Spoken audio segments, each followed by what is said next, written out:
abatura bakatugo omurembo rwa Hoyuma nabagira ngo umugigo muri Hoyuma akakwata empuni yazitungira hihi na n'umugera gwa Kahuguma ogurukorwa mizi agarukwera makagarukurenga muri maganana ombyaro bina ecyakabati ya kabiri kabati yo kubanza katugo hamwe na mpija bashobora ngo hato borofa bwona oburukorwa mu mpuno zo mugiga Geoffrey Garmaka no buhwero mizi kandi ubona nuko chingorine. We are getting disturbed by the smell from it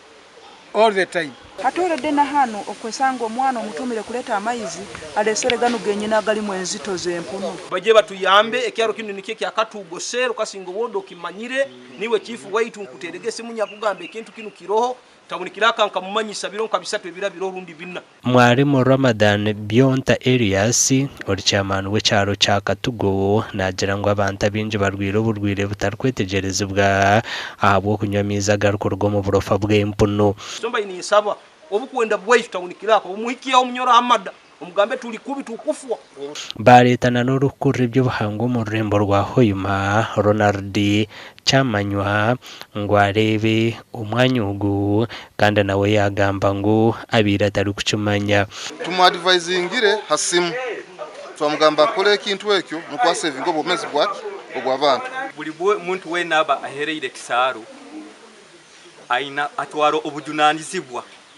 ombiragiro kura yalindwa ekisare ekyo kukirinda kiri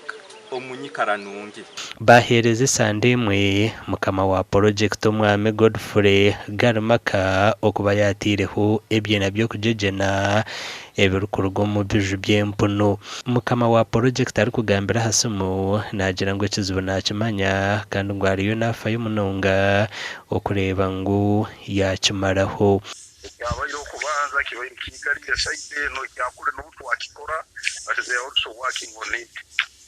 Ebyo bikiryaho chairman wa Katugo yashaba bebembezana n'abanyambabazi okubahereza mizi ngo ahabwo kuba nayikonde yibahirwe ngwe kafa amakuru agagasha kwa Ambrose n'wagaba Katoto.